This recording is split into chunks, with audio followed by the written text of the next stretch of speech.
अस्सलाम वालेकुम। मेरा नाम है तथीर फातिमा और आप लोग देख रहे हैं चैप्टर नंबर 4 का जो लेफ्ट ओवर टॉपिक है cytoplasmic organelles and membrane system. सबसे पहले जाके मेरे चैनल को सब्सक्राइब कर लीजिए। सब्सक्राइब करने में सिर्फ और सिर्फ 2 सेकंड लगते हैं, जल्दी से जाके कर दें और बेल आइकन को क्लिक करना मत भूलिएगा ताकि जब भी कोई मैं वीडियो डालूँ आपके पास नोटिफिकेशन आ जाए। अब हम अपने बचे हुए टॉपिक का रिव्यू जो है वो स्टार्ट करते हैं। Cytoplasmic organelles and membrane system, ये एक ऐसा पार्ट होता है जो कि न्यूक्लियर मेम्ब्रेन और सेल मेम्ब्रेन के दरमियान जो मौजूद होता है उसको हम साइटोप्लाज्म कहते हैं। कौन सा पार्ट? जो कि न्यूक्लियर मेम्ब्रेन और सेल मेम्ब्रेन के दरमियान मौजूद हो उसको हम साइटोप्लाज्म कहते हैं। अब अमीबा के अंदर साइटोप्लाज्म के पास जो है वो 2 डिस्टिंक्ट पार्ट होते हैं, एक आउटर होता है और एक इनर होता है। लाइट माइक्रोस्कोप के अगर हम देखें अंदर तो साइटोप्लाज्म हमें जो है वो एक सेमी फ्लूइड जैसा दिखता है।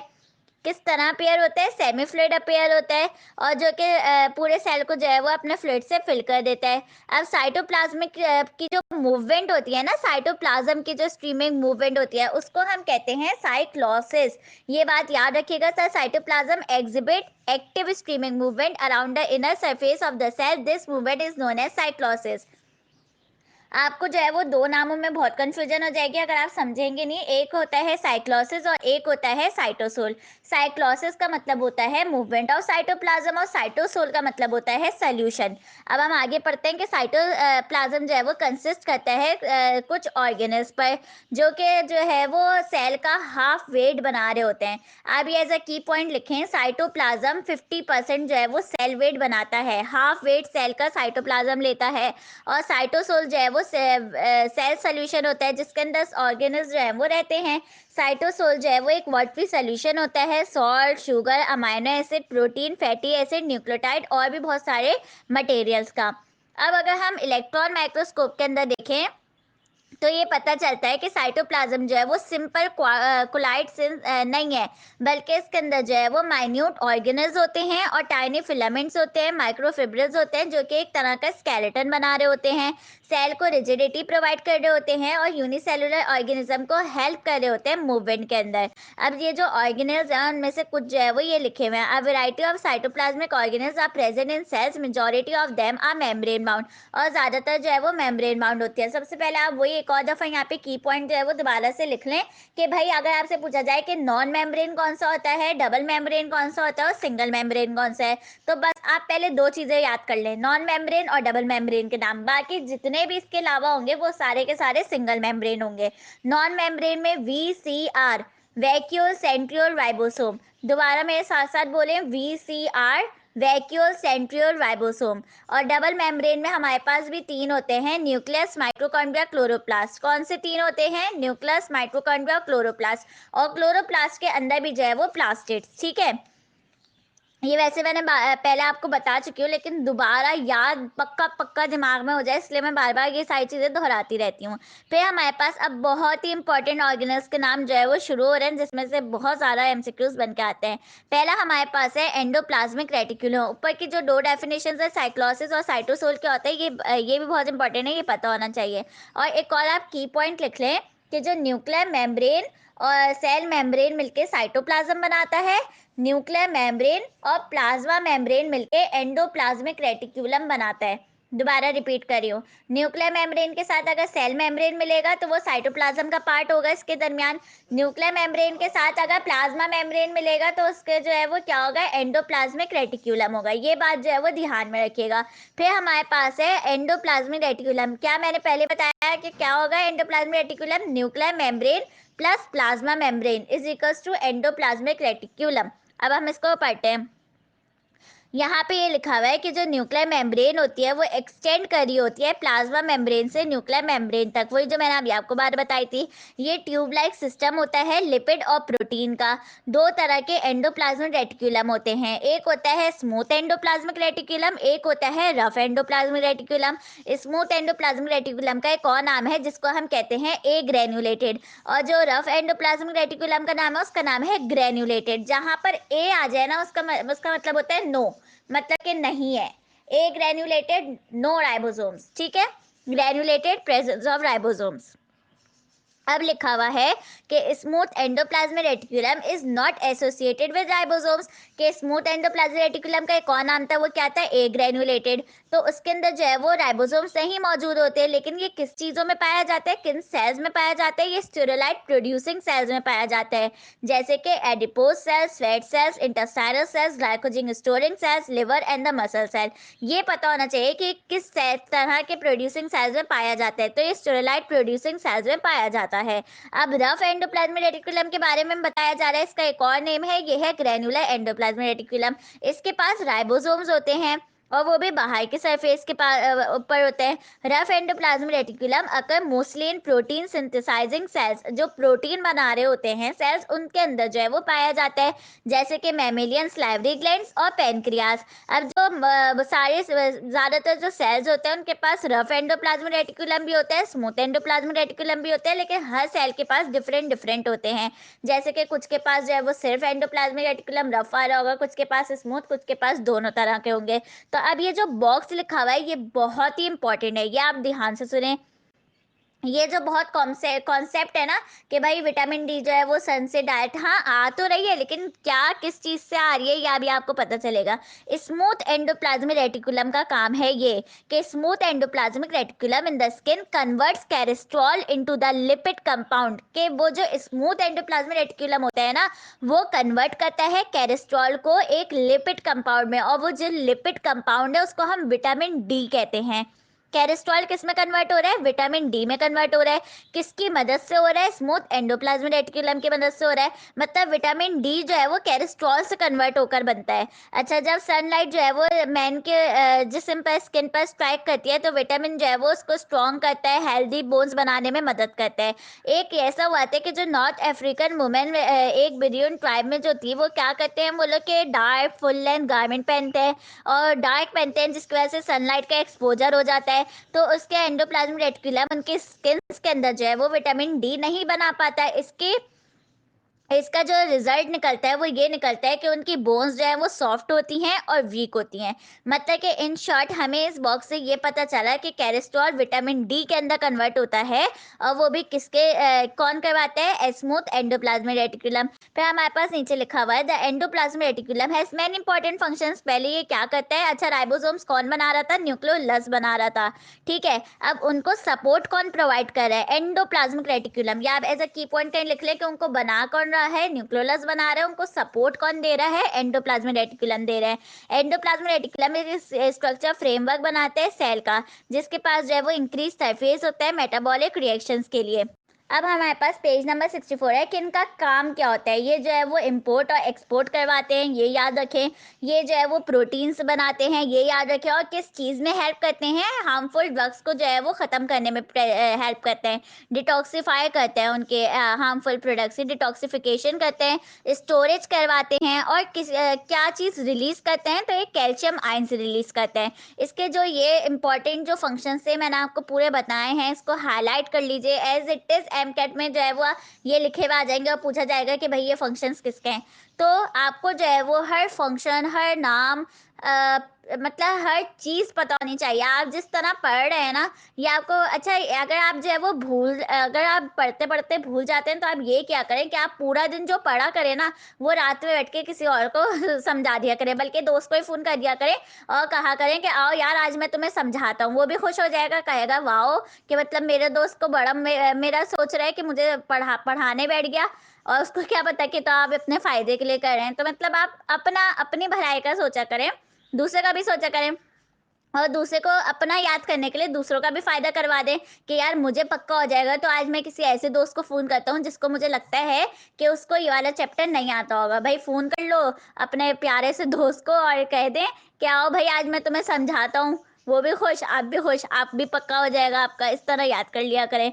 फिर हमारे पास दूसरा टॉपिक है माइटोकॉन्ड्रिया। माइटोकॉन्ड्रिया का जो एक और नाम है वो होता है कॉन्ड्रियोसोम्स। माइटोकॉन्ड्रिया और कॉन्ड्रियोसोम्स, ये याद रखिएगा। ये कहाँ पे प्रेजेंट होते हैं? ये एनिमल्स और प्लांट्स दोनों के अंदर प्रेजेंट होता है, उनके साइटोप्लाज्म के अंदर। ये माइन्यूट ग्रेन्यूल्स की तरह होते हैं, वेसिकल्स की तरह होते हैं, रॉडलेट्स, थ्रेड, स्ट्रिंग्स, इन सब की तरह होते हैं, लेकिन वो फिजियोलॉजिकल कंडीशन जो इसकी है ना, ये सेल्स के ऊपर डिपेंड करती है। फिर हमने कहा ये कांस्टेंट मोशन करते हैं लिविंग सेल्स के अंदर। माइटोकॉन्ड्रिया जो है वो एरोबिक रिस्पायरेशन का सेंटर कहलाता है। ये लाइन आप हाईलाइट कर लीजिए, ये एज इट इज पूछे जाते हैं dash the centre of aerobic respiration. तो वो कौन होते हैं? वो माइटोकॉन्ड्रिया होते हैं। अब माइटोकॉन्ड्रिया के बारे में ये लिखा हुआ है कि इनका जो है वो डायमीटर कितना होता है और लेंथ कितनी होती है। डायमीटर 0.2 से 1.0 नैनोमीटर में दिया हुआ है और 10 मिलीमीटर जो है वो लेंथ में होती है। दो थिन मेम्ब्रेन्स होती हैं जो कि बाउंड्री बना रही होती हैं माइटोकॉन्ड्रिया की। अब ये जो दोनों मेम्ब्रेन्स होती हैं ये लिपिड और प्रोटीन से बनी हुई होती हैं, इस बात को हाईलाइट कर लीजिए। और जो इनर मेम्ब्रेन होती है वो क्रिस्टी बना रही होती है। इनका जो है वो इरेगुलर इनकम्प्लीट पार्टीशंस बना रही होती है, जिसको हम क्रिस्टी कहते हैं। ये एज इट इज पूछा जाता है कि जो माइटोकॉन्ड्रिया के अंदर जो है वो क्या चीज़ बन रही होती है, तो वो क्रिस्टी बन रही होती है। आपको ये याद रखना पड़ेगा कि माइटोकॉन्ड्रिया के अंदर क्रिस्टी है और गोल्जी एपरेटस के अंदर सिस्टर्नी है। आपको ये दोनों चीज़ें जो है वो अलग अलग याद करनी पड़ेंगी। द इंटी मतलब ये इस तरह से, क्योंकि नाम मिलते जुलते हैं, तो आपको बाकायदा देख कर पढ़ना है कि भाई किसमें कौन सा दिया हुआ है। और फिर जो interior of the mitochondria contains fluid like और ऑर्गेनिक मैट्रिक्स, के जो इनका अंदर इंटीरियर होता है उसके अंदर फ्लूइड लाइक ऑर्गेनिक मैट्रिक्स होता है। अब हमारे पास ये लिखा हुआ है पेज नंबर 65 पे भाई कि क्रिस्टी के ऊपर जो है वो एंजाइम्स होते हैं, कोएंजाइम्स लोकेट करते हैं, जिसके वजह से जो है वो carbohydrate, fatty acid, amino acid जो है वो मेटाबोलाइज हो जाते हैं कार्बन डाइऑक्साइड और वाटर के अंदर।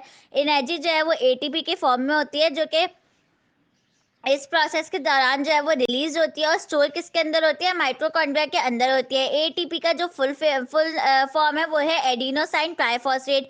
ये एक एनर्जी रिच कंपाउंड है जो कि एनर्जी प्रोवाइड करती है ऑर्गन्स को एक्टिविटीज करवाने में। माइटोकॉन्ड्रिया को पावर हाउस भी कहा जाता है, ये आपने 9th क्लास में ही पढ़ा हुआ होगा, क्योंकि इसके अंदर जो है वो एनर्जी स्टोर हो जाती है और जब जब कभी भी एनर्जी जहाँ पे भी ज़रूरत होती है उसी वक्त जो है वो एनर्जी रिलीज कर दी जाती है। माइटोकॉन्ड्रिया का यहाँ अपने पास जो है वो उसका ओन डीएनए होता है, ये बात याद रखिएगा। अब ये जो बॉक्स बना हुआ है ये बहुत इंपॉर्टेंट है। ये आप पढ़िए कि mitochondria pass to an animal only by mother, सिर्फ मदर से होता है। क्यों माइटोकॉन्ड्रिया फादर से क्यों नहीं होता है? क्योंकि एग्स में प्रेजेंट होता है, स्पर्म में प्रेजेंट नहीं होता। पीपल जो है वो अपने माइटोकॉन्ड्रिया की मदद से जो है वो मदर्स, ग्रैंड मदर्स और ग्रेट ग्रैंड मदर्स को जो है वो ट्रेस कर सकते हैं। ये पूछा जाता है कि माइटोकॉन्ड्रिया से जो है वो आप ग्रैंडफादर्स वगैरह को ट्रेस कर सकते हैं क्या? तो नहीं। क्यों? क्योंकि ये जो है वो हमें मदद से आता है। फिर हमारे पास गोल्जी नया टॉपिक है, गोल्जी एपरेटस, जिसको हम डिक्टियोसोम भी कहते हैं। इसके अंदर सिस्टर्नी बनती है। इसके अंदर क्या होता है कि एंडोप्लाज्म रेटिकुलम की तरह होता है, लेकिन सारी चीज़ें जो है वो पैरेलल अरेंज होती हैं और मेम्ब्रेन बाउंड वेसिकल्स जो है वो फ्लैटेंड होते हैं, लेकिन उनके पास राइबोसोम्स नहीं होते। इनकी जो है वो डिस्कवर के पास इनको गोल्जी बॉडी का भी नाम दिया गया था और प्लांट्स और लोअर इनवर्टिब्रेट्स के लिए इनको डिक्टियोसोम कहा जाता है। अब जो गोल्जी बॉडीज होती हैं प्लांट सेल्स के अंदर और एनिमल सेल्स के अंदर, गोल्जी कॉम्प्लेक्स होते हैं, वो दोनों जो है वो मॉर्फोलॉजिकली सिमिलर होते हैं, मतलब कि स्ट्रक्चर वाइज सिमिलर होते हैं। और लोगों के पास जो है वो डिस्क शेप होता है। ये आपने यहाँ जो लिखा हुआ है ना सिस फेस डायग्राम में, अगर आप देखें तो सिस फेस लिखा हुआ है और ट्रांस फेस। ये आप देखें कि क्या होता है, ये रिसीविंग साइड होती है और ये शिपिंग साइड होती है। ये बातें ना पूछी गई हैं कि रिसीविंग साइड को क्या नाम दिया गया है और शिपिंग साइड को क्या नाम दिया हुआ है। तो ये आप जो है वो नोट डाउन कर ले और फिर हम आगे जो है वो अभी पढ़ते हैं। एनिमल में जो है वो एक होता है, प्लांट में मोर देन वन होता है। ये भी आप एज अ की पॉइंट लिख लीजिए कि एनिमल में गोल्जी एपरेटस सिर्फ एक पाया जाता है, प्लांट में जो है वो एक से ज़्यादा हो सकते हैं। और रिसीविंग साइड का क्या नाम है और शिपिंग साइड का क्या नाम है? ये जितने भी की पॉइंट्स हैं बहुत बहुत ज़्यादा इंपॉर्टेंट है, सिर्फ एम कैट के लिए नहीं, इंटरमीडिएट स्टूडेंट्स के लिए भी। तो आप और इंटरमीडिएट को भी स्टूडेंट्स को भी तो एक दिन एम कैट स्टूडेंट में तब्दील होना है ना आगे जाके। तो आप दोबारा कौन सी नई बुकें खरीदेंगे? यही बुक्स यूज़ होती हैं, तो आगे के लिए भी आसानी हो जाएगी। अगर अभी से पढ़ेंगे तब तो बहुत ही अच्छा है। फिर हमारे पास ये लिखा हुआ है कि usually in animal cell single Golgi apparatus is found in plants, they may be more. ठीक है। और फिर इनका फंक्शन क्या होता है कि कलेक्शन करते हैं, पैकेजिंग करते हैं, डिस्ट्रीब्यूशन करते हैं और ये जो है वो मैन्युफैक्चर करते हैं मैक्रोमोलिक्यूल्स का अपने ही अपने आप, मतलब कि बाय इट सेल्फ करते हैं। अब जो है वो बहुत सारे पॉलीसेकेराइड्स जो है वो इनसे सिक्रीट होते हैं, जैसे कि cell wall, cell plate material in plant cell Golgi products. अच्छा, गोल्जी एपरेटस जो है वो गोल्जी प्रोडक्ट्स या फिर कौन कौन से होते हैं, ये आप एज अ की पॉइंट लिखे, मैं बता रही हूँ। सेल वॉल, सेल प्लेट और लाइजोसोम्स, ये तीनों जो है वो गोल्जी प्रोडक्ट्स होते हैं। ये आप लोग ध्यान से लिख लें, क्योंकि ये पूछा जाता है कि भाई जैसे कि मैं अगर आपसे पूछूं कि राइबोसोम्स कौन बनाता है, तो न्यूक्लियोलस बनाता है। उसका सपोर्टिंग प्लेटफॉर्म कौन है, एंडोप्लाज्मिक रेटिकुलम है। ये सब जो है वो बहुत ही, अगर आप ध्यान से पढ़ें तो ये हलवा एमसीक्यूज है, आराम से आप जो है वो सॉल्व कर सकते हैं सारे एमसीक्यूज को। फिर हमारे पास जो है वो नया टॉपिक है लाइजोसोम्स। अच्छा, लाइजोसोम्स में मैंने गोल्जी अपरेटस के अंदर ही लिखवाया है, उसके प्रोडक्ट के अंदर। फिर ये जो है वो स्टेरिकल बॉडीज होते हैं। अब इनका डायमीटर जो है वो फ्यू माइक्रोमीटर होता है, जो कि सिंगल मेम्ब्रेन से सराउंड हुआ होता है। क्यों भाई सिंगल मेम्ब्रेन क्यों कह रहे हैं, आप खुद सोच लें कि नॉन मेम्ब्रेन में कौन है और डबल मेम्ब्रेन में कौन है। नॉन मेम्ब्रेन में मैंने आपको बताया था, कौन बताया, नॉन मेम्ब्रेन में होते हैं VCR, वैक्यूल सेंट्रियोल राइबोसोम। इसमें आपको लाइसोसोम मिला नहीं मिला। डबल मेम्ब्रेन में कौन होता है, न्यूक्लियस, माइटोकॉन्ड्रिया, क्लोरोप्लास्ट। इसमें आपको लाइसोसोम मिला नहीं मिला। अब इन दोनों में नहीं मिला तो automatically single membrane bound organelle पर टिक कर देने का है आपको, ठीक है। फिर ये जो है वो गोल्जी एपरेटस से बनता है, ऑरिजिनेट होता है। इनके पास जो है वो डाइजेस्टिव एंजाइम्स होते हैं। ये सिर्फ और सिर्फ एनिमल सेल्स के साइटोप्लाज्म में पाए जाते हैं। ये बात ध्यान में रखिएगा कि लाइसोसोम्स प्लांट्स में नहीं होते। और ये जो है वो किस तरह फंक्शन करते हैं, एज अ डाइजेशन फंक्शन करते हैं। किस मटेरियल को डाइजेस्ट करते हैं, फेगोसाइटोसिस से अंदर जो लाया जाता है उसको करते हैं डाइजेस्ट। और ये एज अ डिस्ट्रॉयर्स भी काम आते हैं, जैसे कि फॉरेन पार्टिकल्स पे। फिर हमसे ये कहा जा रहा है कि लाइसोसोम्स की जब जो है वो लेयर या आउटर मेम्ब्रेन जो है वो जब ब्रेक डाउन हो जाती है, उसकी मेम्ब्रेन जब ब्रेक हो जाती है, तो उसके अंदर से जो है वो कुछ एंजाइम्स रिलीज होते हैं जो अपने ही सेल को जो है वो डिस्ट्रॉय कर देते हैं, क्योंकि वो अपने ही प्रोटीन्स को डाइजेस्ट करते हैं, जिसकी वजह से सेल भी डिस्ट्रॉय हो जाता है। इसलिए लाइसोसोम्स को जो है वो सुसाइड सेक्स कहा जाता है। जो अपने आप को मार लेते हैं ना, ऑटोफैगी उसको कहते हैं, जो अपने आप को खत्म कर लेते हैं, मतलब अपने आप को खुद से खत्म कर लेते हैं।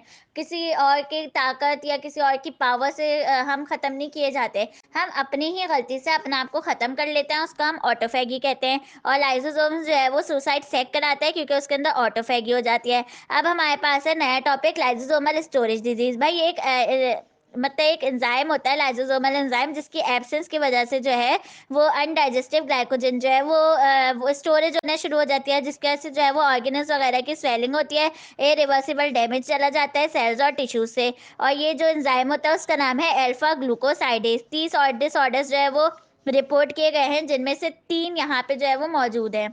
अब हमारे पास पेज नंबर 67 पे है स्फिंगोलिपिड स्टोरेज डिजीजेस। इसको जो है वो लाइसोसोमल स्टोरेज डिजीजेस को स्फिंगोलिपिड स्टोरेज डिजीज भी कहते हैं। ये 3 तरह की डीवी हैं, टेसेक, गाउचर्स और क्रेब्स। अब ये आप जो है वो बहुत इंपॉर्टेंट है, इसके कॉन्सिक्वेंसेज ही आपको पता होने चाहिए कि भाई टेसेक में जो है वो 3 साल की उम्र तक जो है वो डेथ हो जाती है, क्रेब्स में 2 साल की उम्र तक मर जाते हैं, और सब में जो है वो मेंटल रिटार्डेशन तीनों में होती है। टेसेक में ब्लाइंडनेस हो जाती है, क्रेब्स में जो है वो लॉस ऑफ माइलिन हो जाती है। गाउचर्स में क्या होता है कि लिवर और स्प्लीन की इनलार्जमेंट हो जाती है, और इरोजन हो जाता है लॉन्ग बोन्स का। मेंटल रिटार्डेशन तो मैंने वैसे ही कहा था। और बस ये जो है वो आप देख लें कि मतलब ये डेथ पूछी जाती है, और ये ब्लाइंडनेस, लॉस ऑफ माइलिन और इनलार्जमेंट पूछी जाती है। तो आपको जो है वो मेन सिम्टम्स जो है वो मालूम होने चाहिए। फिर हमारे पास नया टॉपिक है प्लास्टिड्स। ये सिर्फ और सिर्फ जो है वो प्लांट्स में होते हैं। ये डबल मेम्ब्रेन बाउंड ऑर्गेनल्स होते हैं, स्टोरेज बॉडीज होती हैं। प्लास्टिड्स जो है वो बहुत ज़्यादा की तादाद में प्लांट्स में पाए जाते हैं, और किसके अंदर होते हैं, सिंगल सेल्ड ऑर्गेनिजम्स में होते हैं, जैसे कि प्रोटोक्टिस। 3 तरह के होते हैं, क्लोरोप्लास्ट, क्लोमोप्लास्ट और लिकोप्लास्ट। क्लोरोप्लास्ट में जो है वो ग्रीन कलर प्रोड्यूस होता है। ये हम साथ साथ रीड कर लेते हैं। The most common type of plastid is chloroplast. बहुत इंपॉर्टेंट जो है वो कॉमन टाइप का होता है प्लास्टिड, जिसको हम क्लोरोप्लास्ट कहते हैं। इसके पास क्लोरोफिल होता है, जो कि प्लांट्स को ग्रीन कलर दे रहा होता है। Containing chlorophyll which gives plant a green colour and is of great importance in the manufacture of food और by the process of photosynthesis. और ये किसके मैन्युफैक्चरिंग में काम आता है, फूड की मैन्युफैक्चरिंग में काम आता है, इसलिए इंपॉर्टेंट होता है। वो किस प्रोसेस के जरिए होता है, फोटोसिंथेसिस के प्रोसेस के जरिए होता है। क्लोरोप्लास्ट के अंदर जो है वो एक अमाउंट होता है डीएनए का, जो कि कैपेबल होता है सिंथेसिस करवाने में न्यू स्ट्रक्चर कंपोनेंट्स बनाने के लिए। इसके पास अपना डीएनए और अपना आरएनए होता है। इस लाइन को हाईलाइट कर लीजिए। फिर हमारे पास दूसरा है क्रोमोप्लास्ट। इनके पास क्या होता है, पिगमेंट्स होते हैं जैसे कि ज़ेंथोफिल और कैरोटीन। ज़ेंथोफिल येलो कलर का होता है, कैरोटीन ऑरेंज या रेड कलर का होता है। द क्रोमोप्लास्ट आर रिस्पॉन्सिबल, ये आपको जो कलर्स है ना, ये आपको आगे के चैप्टर में जो है वो बताए गए होंगे कि कौन से जो है वो किस कलर का होता है। अच्छा, क्रोमोप्लास्ट जो है वो रिस्पॉन्सिबल होता है वेरियस कलर कॉम्बिनेशन में, जो जो जो फ्लावर्स, रूट्स और बाकी चीज़ें जो कलर्ड होती हैं उनके अंदर मौजूद होते हैं। मतलब कि क्रोमोप्लास्ट जो है वो कलर प्रोवाइड कर रहा होता है, और पॉलिनेशन उसके ऊपर लिख लें, क्रोमोप्लास्ट के ऊपर। फिर हमारे पास ग्लिकोप्लास्ट है, स्टोरेज करवाता है। दे कलरलेस प्लास्टिक होते हैं जो कि डेवलप होते हैं सनलाइट की एब्सेंस के अंदर, अंडरग्राउंड पार्ट्स के प्लांट के जो होते हैं उसके अंदर पाए जाते हैं। ये स्टोर करते हैं फूड मटेरियल को, जैसे कि कार्बोहाइड्रेट, लिपिड और प्रोटीन। और जो प्रो प्लास्टिड्स होते हैं वो इमेच्योर कलरलेस प्लास्टिड्स होते हैं जो कि मेरिस्टेमेटिक टिश्यूज के सेल्स के अंदर पाए जाते हैं। ये होते हैं डबल मेम्ब्रेन। अच्छा, ये जो है इनकी तादाद कैसे बढ़ती है, इनकी तादाद जो है वो डिवीजन करवाने से बढ़ती है। फिर हमारे पास है chloroplast as energy converting organelle. A typical plant cell is a special type of energy converting organism जो के होते हैं क्लोरोप्लास्ट। इनके पास एबिलिटी होती है, they have an ability to convert solar energy यानी कि लाइट एनर्जी को जो है वो केमिकल या फूड एनर्जी में कन्वर्ट कर देते हैं। किस प्रोसेस के जरिए? फोटोसिंथेसिस के प्रोसेस के जरिए। Therefore called a site of photosynthesis, chloroplast belong to a group of double membrane bound organism. और ये किससे बिलोंग करता है? डबल मेम्ब्रेन बाउंड ऑर्गेनल से बिलोंग करता है। They contain chlorophyll and it associated with proteins. जितनी भी बातें मैंने आपको हाईलाइट करवाई कि फोटोसिंथेसिस में क्लोरोप्लास्ट होता है, पॉलिनेशन में क्रोमोप्लास्ट होता है, स्टोरेज में लीकोप्लास्ट होता है। मोस्ट इंपॉर्टेंट है ये जो डिजीजेस लिखी हुई है, इसका मेंटल रिटार्डेशन तीनों में होता है। ब्लाइंडनेस जो है वो टे-सेक में 3 साल की उम्र में डेथ हो जाती है, और क्रेव्स में क्या होता है 2 साल की उम्र में डेथ हो जाती है। गाउचेस में क्या होता है? इनलार्जमेंट होती है लिवर स्प्लीन। ये सारी बातें बहुत बहुत ज़्यादा इंपॉर्टेंट है, ये सब आप जो है हाईलाइट कर लीजिए। अब हमारे पास पेज नंबर 68 पर 3 टर्म्स दी हुई हैं, थाइलेकोइड्स, ग्रेना और स्टोमा।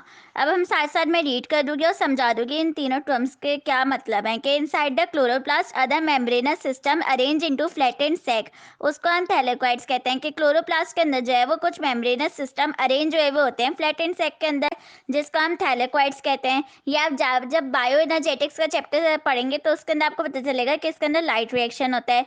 फिर कहा जा रहा है कि in some region thylakoids are stacked forming structure, एक स्ट्रक्चर बनाते हैं जिसको हम ग्रेना कहते हैं। कौन बनाता है? थाइलेकोइड्स बनाते हैं। इसका जो सिंगुलर होता है उसको हम ग्रेनम कहते हैं।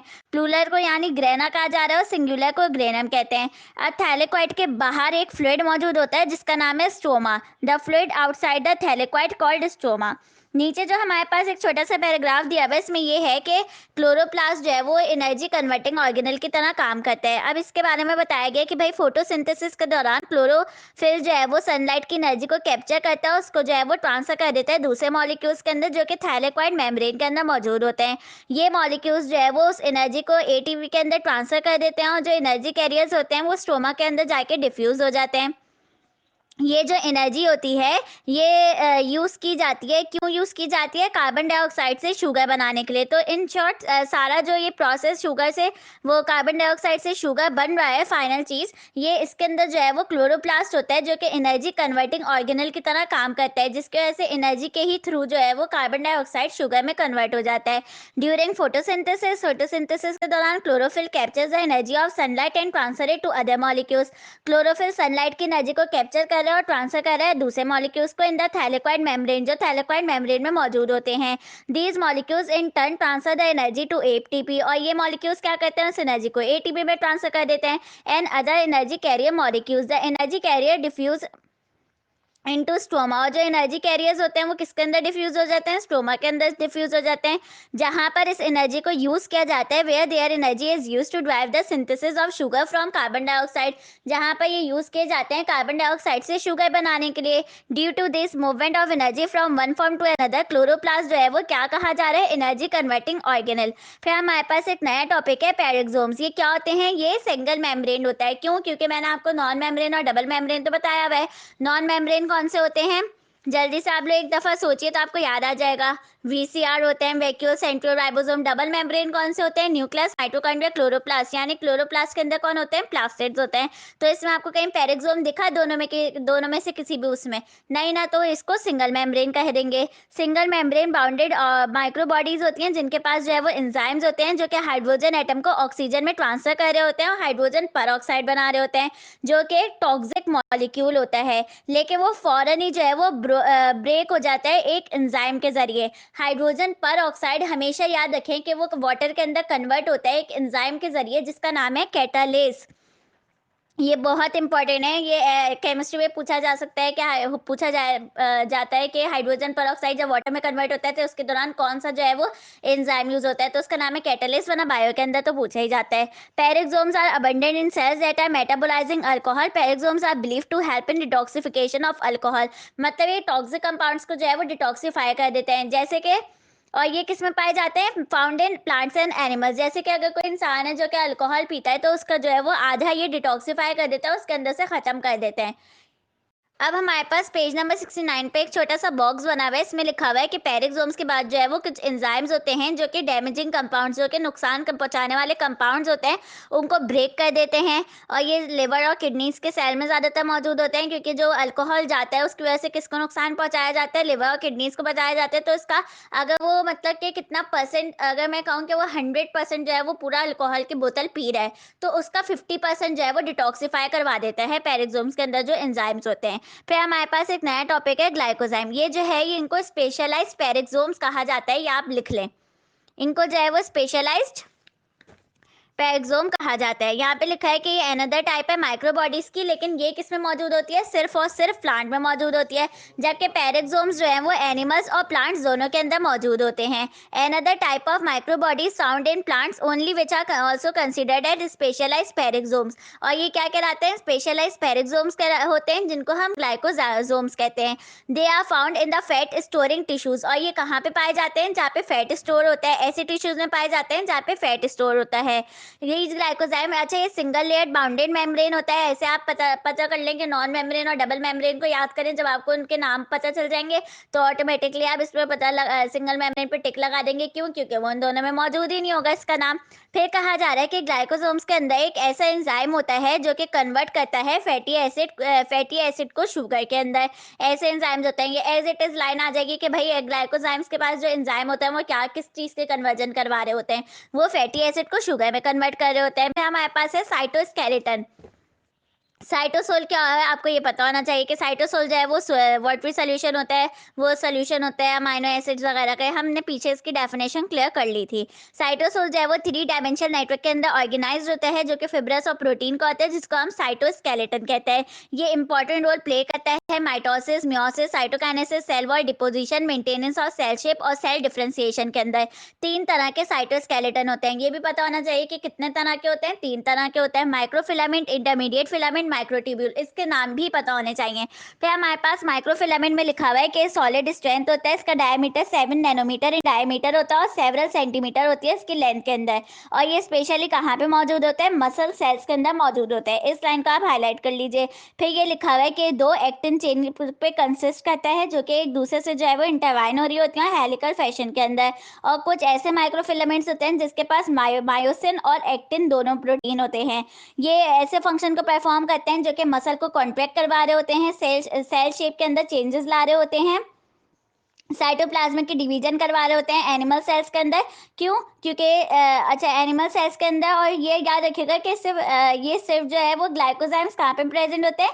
प्लांट के अंदर प्रेजेंट होता है। वो कहाँ पे पेरिक्सोम्स था? वो कहाँ पे था? वो एनिमल और प्लांट दोनों के अंदर था। ठीक है। और अच्छा, और फिर ये हमारे पास है कि साइटोप्लाज्मिक स्ट्रीमिंग करवाते हैं और मूवमेंट ऑफ सूडोपोडिया होता है इसके जरिए, माइक्रोफिलामेंट्स के जरिए। फिर हमारे पास है इंटरमीडिएट फिलामेंट। अच्छा, इसके अंदर जो माइक्रोफिलामेंट है इसके अंदर एक बात आपको बहुत ध्यान, हर बात है आपको वैसे तो याद रखनी है, लेकिन ये चेंजेस इन सेल शेप को हाईलाइट कर लें। जब कोई ऐसी बात होती है ना कि 2 हेडिंग्स या 2 से ज्यादा हेडिंग्स में कोई बात एक दूसरे से मिलती जुलती आ रही होती है, तो इससे बहुत चांसेस होते हैं कि एमसीक्यूज बने, या कोई ऐसी बात जो कि एक चीज को दूसरी चीज से डिफरेंशिएट करिए लेकिन दोनों चीजें अलग अलग हेडिंग में, तो ये बात भी बहुत ज्यादा इंपॉर्टेंट होती है। इससे जो है वो ज्यादातर इन्हीं ऐसी चीजों से जो है वो एमसीक्यूज बन रहे होते हैं। जैसे माइक्रोफिलामेंट से ऐसे बनकर आता है, बल्कि ऐसा चार्ट आ जाए कि चेंजेस इन सेल शेप, और दूसरी तरफ लिखा हुआ हो कि मेंटेनिंग ऑफ सेल शेप। तो एक के अंदर सेल शेप के अंदर चेंजेस हो रही है और दूसरे के अंदर सेल शेप को मेंटेन किया जा रहा है। फिर कह रहे हैं कि नाम लिख दें कि किसके अंदर चेंज हो रहा है और किसके अंदर मेंटेन हो रहा है। तो जब आपको पता होगा तभी तो आप नाम लिखेंगे। तो माइक्रोफिलामेंट के अंदर याद रखिएगा कि सेल शेप जो है वो चेंज हो रहा होता है, और इंटरमीडिएट फिलामेंट जब भी मैं नेक्स्ट हेडिंग पढ़ाने वाली हूँ इसके अंदर मेंटेन किया जाता है, चेंजेस नहीं होती हैं। अब क्यों नहीं होती ये भी पता चलेगा। अच्छा, ये भी सॉलिड स्ट्रैंड्स होते हैं, इनका डायमीटर 8 to 11 नैनोमीटर होता है और लेंथ इनकी 10 से 100 म्यूमीटर होती है। ये किसके दरमियान आते हैं, माइक्रोट्यूब्यूल्स और माइक्रोफिलामेंट। ये भी पूछा गया था एमकेट के अंदर, इंटरमीडिएट दोनों के अंदर पूछा जाता है कि ऐसा कौन सा है जो कि माइक्रोट्यूब्यूल और माइक्रोफिलामेंट के दरमियान में मौजूद होता है, इंटरमीडिएट होता है, तो वो होते हैं इंटरमीडिएट फिलामेंट्स। उनका नाम ही इंटरमीडिएट फिलामेंट्स है। ये 5 डिफरेंट तरह के प्रोटीन से बने हुए होते हैं जो कि एक रोड टाइप पॉलीमर बना रहे होते हैं, फिब्रस और प्रोटीन का। अब इन दोनों से अलग जो है वो माइक्रोफिलामेंट और माइक्रोट्यूब्यूल से अलग इसलिए होता है क्योंकि ये जो है वो टूटता और बनता नहीं है। ये नहीं होता कि टूटेगा बनेगा बनेगा, ऐसा नहीं होता। ये do not assemble and disassemble, therefore they are important. तभी ये जो है वो इंपॉर्टेंट होते हैं मेंटेन करने में सेल शेप को, मसल सेल्स के अटैचमेंट में और नर्व सेल्स की सपोर्ट में। फंक्शंस पता होने चाहिए इनके, किस चीज़ को ये फंक्शन प्रोवाइड कर रहा है, किस चीज़ का मतलब ये फंक्शन करवा रहा है, परफॉर्म कर रहा है किस चीज़ के लिए। जैसे माइक्रोफिलामेंट्स में ये चेंजेस इन सेल शेप, हर फंक्शन पता होना चाहिए। लेकिन जो आपको मैंने पहले बताया ना कि मतलब एक दूसरे से सिमिलर हो या अपोजिट, वो आपको बहुत ज़्यादा फोकस करना चाहिए। और इंटरमीडिएट फिलामेंट्स में जैसे मेंटेनेंस ऑफ सेल शेप। फिर हमारे पास है माइक्रोट्यूब्यूल्स। माइक्रोट्यूब्यूल्स हॉलो ट्यूब्स होते हैं जिनका जो है वो आउटर डायमीटर 25 नैनोमीटर होता है और मे बी मोर देन 50 म्यूमीटर इसकी लेंथ हो सकती है। ये किस किस चीज से बना हुआ होता है, प्रोटीन और टेब्यूलिन से बना हुआ होता है। और सिंगल माइक्रोट्यूब्यूल होता है, एक सिंगल माइक्रोट्यूब्यूल कंसिस्ट करता है 100 या थाउजेंड्स ऑफ ट्यूबुलिन सब यूनिट। ठीक है, ट्यूबुलिन सब यूनिट पे जो कि बहुत सारे होते हैं उस पे ये कंसिस्ट किया हुआ होता है। ट्यूबुलिन सब यूनिट्स जो है वो अरेंज होते हैं 13 कॉलम्स के अंदर। ये पता होना चाहिए कितने कॉलम्स के अंदर, 13 कॉलम्स के अंदर होते हैं जिनको हम प्रोटोफिलामेंट कहते हैं। ये नाम इसका हाईलाइट कर लीजिए कि 13 कॉलम्स के अंदर अरेंज होते हैं जिसको हम प्रोटोफिलामेंट कहते हैं। और ये रिस्पॉन्सिबल होते हैं क्रोमोसोम्स की मूवमेंट में जो कि सेल डिवीजन के दौरान हो रही होती है, ऑर्गेनेल्स की मूवमेंट में जो कि साइटोप्लाज्म के अंदर होती है, movement of cilia and flagella. अच्छा, ये जो है वो इसके फंक्शन में वही कहोगे कि बहुत इंपॉर्टेंट है। और ये याद रखिएगा कि 13 कॉलम्स के अंदर होते हैं जिसको हम प्रोटोफिलामेंट कहते हैं। अब हमारे पास जो पेज नंबर 70 है, इसके पहले आप इसके ऊपर लिख लें की पॉइंट करके कि माइटोकॉन्ड्रिया को पावर हाउस कहा जाता है, राइबोसोम्स को प्रोटीन फैक्ट्रीज कहा जाता है, ऑर्गेनेल्स को केमिकल फैक्ट्रीज कहा जाता है। अब जैसे माइटोकॉन्ड्रिया, आप थोड़ा से पीछे जो है वो अगर खुद भी रिवीजन करना चाहें तो अभी आपको पता होगा जो जो मैं बातें बोलूँगी, डेफिनेटली मुझे उम्मीद है कि आपको इन बातों का पता होगा कि माइटोकॉन्ड्रिया जो है वो आपके फादर से आते हैं, मदर से आते हैं, तो वो मदर से आता है। और क्यों, क्योंकि वो स्पर्म में प्रेजेंट नहीं होता है, एग्स में प्रेजेंट होता है। फिर हमसे अगर ये पूछा जाए कि माइटोकॉन्ड्रिया से आप किसको जो है वो, मतलब अगर मैं कहूँ कि आप किसको जाके जो है वो अपने टेस्ट के जरिए मालूम कर सकते हैं, फादर को या मदर को, तो डेफिनेटली जब वो मदर से आ रहे हैं तो मदर को मालूम करेंगे। तो माइटोकॉन्ड्रिया से अपनी mother, grand mother, great grand mother, सबको ऐसे मालूम कर सकते हैं। फिर हमारे पास राइबोसोम्स को प्रोटीन फैक्ट्रीज इसलिए लिखवाया हुआ है, यहाँ हम जब रीड करेंगे मैं बताती हूँ। अच्छा, ऑर्गेनिल्स जो है वो केमिकल फैक्ट्रीज इसलिए लिखवाया है क्योंकि अगर आप चैप्टर नंबर 1 का लेक्चर देखेंगे तो वहाँ पे आपको पता चल जाएगा।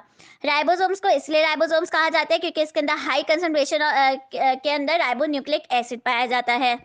ये जो है वो प्रोटीन बनाने के अंदर काम आते हैं और ये दोनों सेल, मतलब हर सेल के टाइप्स के अंदर मौजूद होते हैं। जैसे कि प्रोकैरियोट में भी मौजूद होते हैं, यूकैरियोट में भी राइबोसोम्स प्रेजेंट होते हैं।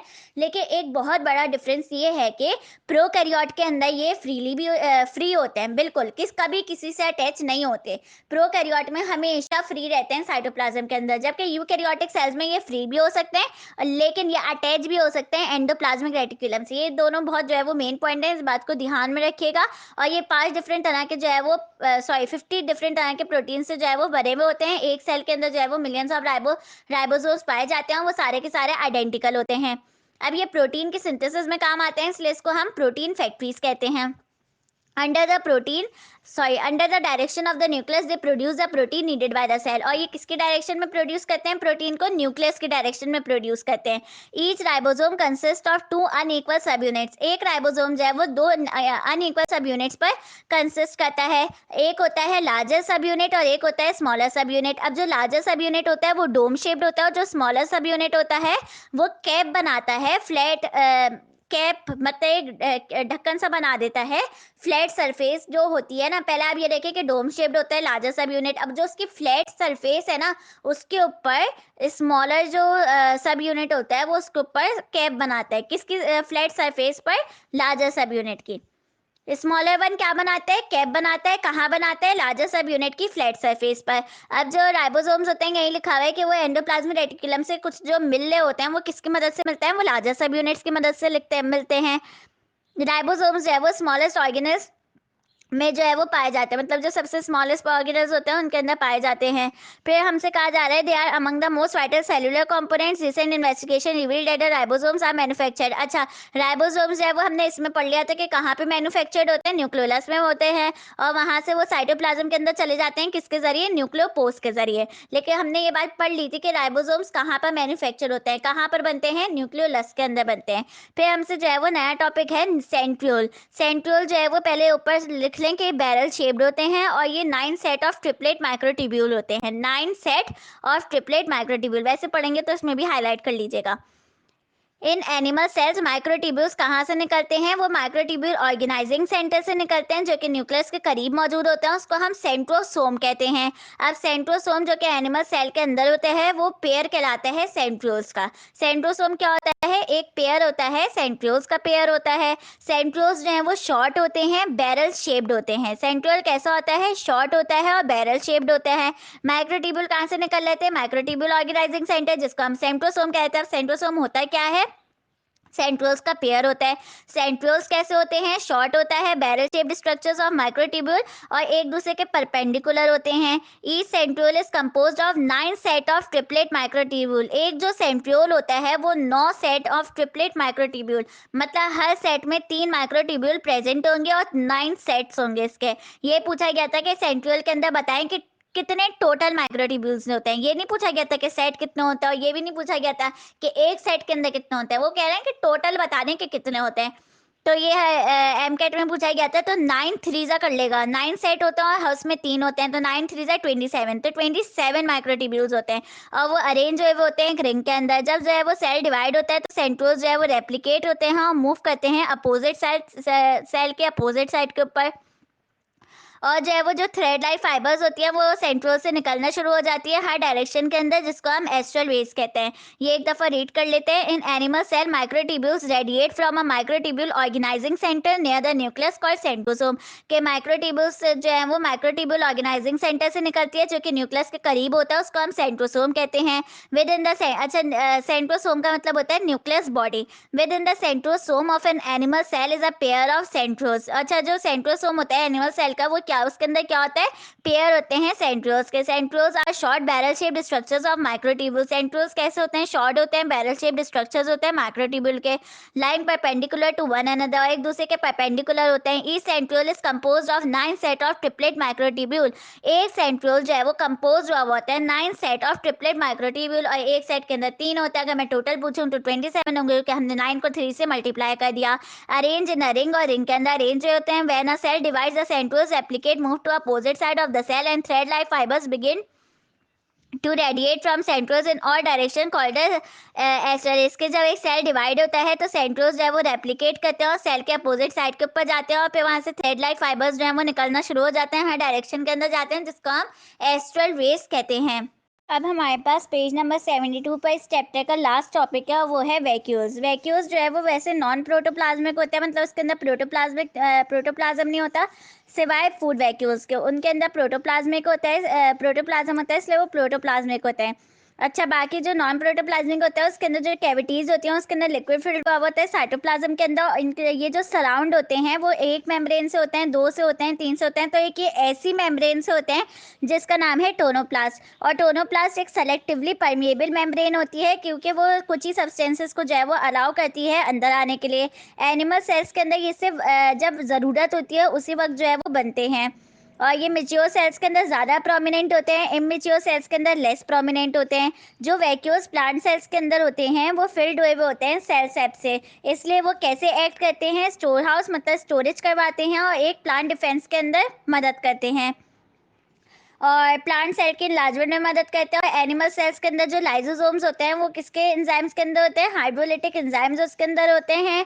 और फिर जो प्लांट वैक्यूल्स होते हैं वो समटाइम्स जो है वो किस तरह ऐड करते हैं, लाइसोसोम की तरह ऐड करते हैं, जैसे कि उनके पास जो है वो हाइड्रोलिटिक एंजाइम्स होते हैं। लेकिन जब उसकी डेथ हो जाती है तो टोनोप्लास्ट जो है वो अपनी परमेबिलिटी को लूज कर देता है और उसके एंजाइम्स जो है वो अपने ही सेल की जो है वो डेथ करवा देते हैं। हमारा ये वाला जो टॉपिक है चैप्टर नंबर 4 ये कंप्लीट हो गया है। मुझे उम्मीद है कि आप लोगों को समझ में आया होगा। जितनी मैंने आपको हाइलाइट्स की पॉइंट्स ये सारी बातें बताई हैं बहुत बहुत ज़्यादा इंपॉर्टेंट है। आप सारे लेक्चर्स को फॉलो करते जाइए और लेक्चर फॉलो करने के बाद आप जो है वो एक मतलब देखकर लेक्चर को फिर आप खुद से जो है वो चैप्टर की रीडिंग किया कीजिए। फिर आपके पास जो एमसीक्यूज है उसको सॉल्व किया कीजिए। कुछ भी प्रॉब्लम हो कमेंट सेक्शन में मुझसे पूछ लिया करें और चैनल को सब्सक्राइब करना मत भूलिएगा।